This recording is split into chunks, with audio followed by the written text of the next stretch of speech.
Hello friends, welcome to defence matrix. तो आज हम बात करेंगे चाइना के JH-7 के बारे में। तो ये 1992 से सर्विस में है और ये करीबन 270 से ज़्यादा बनाए जा चुके हैं। ये इनकी एयरफोर्स और नेवी दोनों यूज़ करती है। तो चाइना ने इनको इंडिया के बॉर्डर के पास लगा रखा है और ये उनके प्राइमरी फाइटर बॉम्बर्स हैं। दिखने में लगता है कि जैगुआर्स को बड़ा कर दिया गया है। लैंडिंग गियर को देखें तो वो भी ट्विन टायर कॉन्फ़िगरेशन में है जैसे कि जैगुआर्स में है।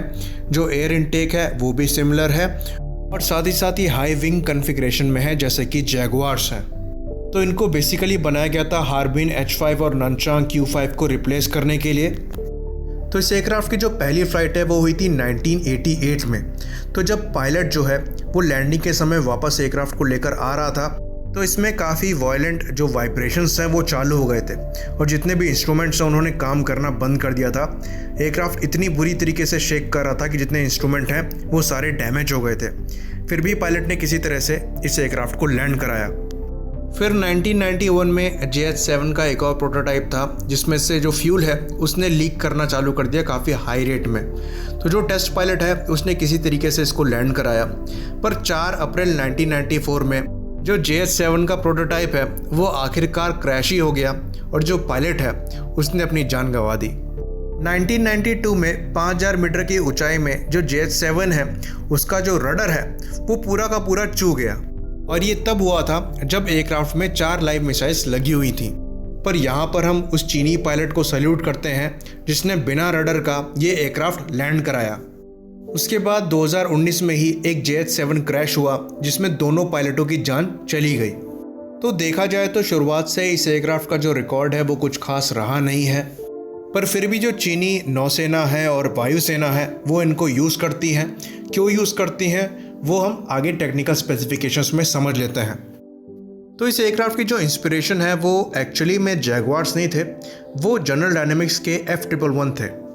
तो गोल ये था कि इन एयरक्राफ्ट में इलेक्ट्रॉनिक काउंटर मेजर्स की एबिलिटी हो और साथ में टेरेन फॉलिंग की कैपेबिलिटी हो जैसे कि F111 में थी, ताकि ये लो फ्लाइंग करते हुए एनिमी एयर डिफेंसेस को चकमा देते हुए बॉम्बिंग कर सकें। तो शुरुआत में इसमें जो इंजन लगा था वो रोल्स रॉयस का स्पे मार्क 202 इंजन था। तो ये जो इंजन है वो 60s और 70s एरा का है। तो इसी इंजन की ये लोग लाइसेंस मैन्युफैक्चरिंग करते हैं और उसे ये लोग WS-9 बुलाते हैं जिसको अभी भी ये JH-7 में यूज़ कर रहे हैं। तो शुरुआत में जो JH-7 बने थे वो कुछ खास नहीं थे। उसमें जो रडार लगा था उसकी रेंज खाली 75 किलोमीटर की थी 3 मीटर स्क्वायर RCS के लिए और उसका वजन भी ज़्यादा था। उसमें fly by wire control system नहीं थे और रिलायबिलिटी भी कुछ खास नहीं थी। उसके बाद उसको अपग्रेड किया गया और JH-7A वर्जन निकल कर सामने आया। जो JH-7A है उसका जो एयर फ्रेम है वो लाइटर भी है और स्ट्रॉन्गर भी है और इसकी जो मैक्सिमम पेलोड कैरिंग कैपेसिटी है वो करीबन 9000 किलो के आसपास की है। साथ ही साथ इसमें हेलमेट माउंटेड साइड को भी लगाया गया। इसका जो कॉकपिट है उसको चेंज कर दिया गया, उसमें 2 LCD MFDs को लगा दिया गया। इसमें फ्लाई बाय वायर सिस्टम को भी ऐड कर दिया गया। लेज़र गाइडेड बॉम्ब्स फायर करने की एबिलिटी दे दी गई। एंटी रेडिएशन मिसाइल फायर करने की एबिलिटी दे दी गई। साथ ही साथ JL-10 पल्स डॉपलर रडार को लगाया गया। तो इस एयरक्राफ्ट को कैटिया पे डिज़ाइन किया गया था। डिज़ाइन तो खैर पुराना ही था पर जो मॉडिफिकेशन है वो कैटिया पे किए गए थे। तो यहाँ पर हम इसके एवियोनिक्स की बात कर लेते हैं। शुरुआत हम इसके रडार से करेंगे। तो जो इसका रडार है वो JL-10A रडार है। ये एक पल्स डॉपलर रडार है। परफॉर्मेंस में ठीक ठाक है पर आप एक फाइटर बॉम्बर में उससे ज़्यादा एक्सपेक्ट भी नहीं करते। इस रडार की जो रेंज है वो करीबन 80 किलोमीटर की है लुकअप मोड के लिए और जो लुक डाउन की ट्रैकिंग रेंज है वो करीबन 54 किलोमीटर्स की है। वहीं पर मैक्सिमम एंगेजमेंट रेंज की बात करें तो वो 40 किलोमीटर की है और लुक डाउन मोड के लिए ये 32 किलोमीटर की है। स्कैनिंग एरिया की बात करें तो ये ±60 डिग्री स्कैन कर सकता है एजिमथ में और ये एक बार में 15 टारगेट को ट्रैक कर सकता है, 6 को इंगेज कर सकता है।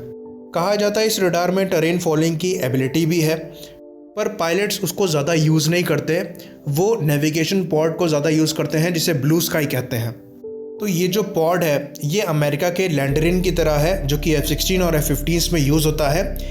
तो इसमें एक टेरेन फॉलोइंग रेडार लगा होता है और साथ में एक IR सेंसर लगा होता है। तो ये इनेबल करता है एयरक्राफ्ट को लो एल्टीट्यूड में फ्लाई करने के लिए और साथ ही साथ रात में और ख़राब वेदर में ऑपरेट करने के लिए।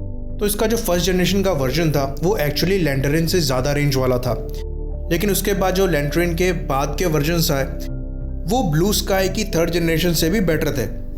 तो ब्लू स्काई की जो थर्ड जनरेशन है उसके जो रडार है उसकी मैक्सिमम रेंज 30 किलोमीटर की है, जो कि पहले 15 किलोमीटर हुआ करती थी। तो अब आप लोग सोच रहे होंगे कि क्या इंडिया के पास ऐसी एबिलिटी है। तो रफाल का जो RBE-2 AES से रडार है उसमें ये टेरेन फॉलोइंग की एबिलिटी है, और वहीं पर जो जैगुआर्स को अपग्रेड करके एल्टा 2052 रडार लगाया है जो कि एक AES से रडार है, उसमें ये एबिलिटी है। ऐसे कोई संकेत हमें मिले नहीं। तो अब क्वेश्चन ये उठता है कि क्या ये बहुत इम्पॉर्टेंट है। तो वैसे जो इसके फ़ायदे हैं वो तो हैं, आप लो लेवल फ्लाई कर सकते हो ख़राब वेदर में या रात में, और एनिमी के रडार वगैरह से बचते हुए आप अपने टारगेट में बॉम्बिंग कर सकते हो। तो इसके नुकसान भी होते हैं। ये जो टेरेन फॉलोइंग रडार होता है वो एनिमी की सरफेस टू एयर मिसाइल को सबसे पहले एयरक्राफ्ट की पोजीशन रिवील करता है, और आजकल की सरफेस टू एयर मिसाइल्स इतनी अच्छी हो गई हैं कि आप अपनी पोजीशन उनको बताना नहीं चाहेंगे। साथ ही साथ ये जो सिस्टम है वो आपको टेरेन से बचाता हुआ ले जाएगा, तो आप टेरेन मास्किंग नहीं कर सकते। तो इसके फ़ायदे और नुकसान दोनों हैं। सबसे बेस्ट होता है मैनुअल फ्लाइंग करना, पर उसके लिए पायलट्स को स्किल्स चाहिए।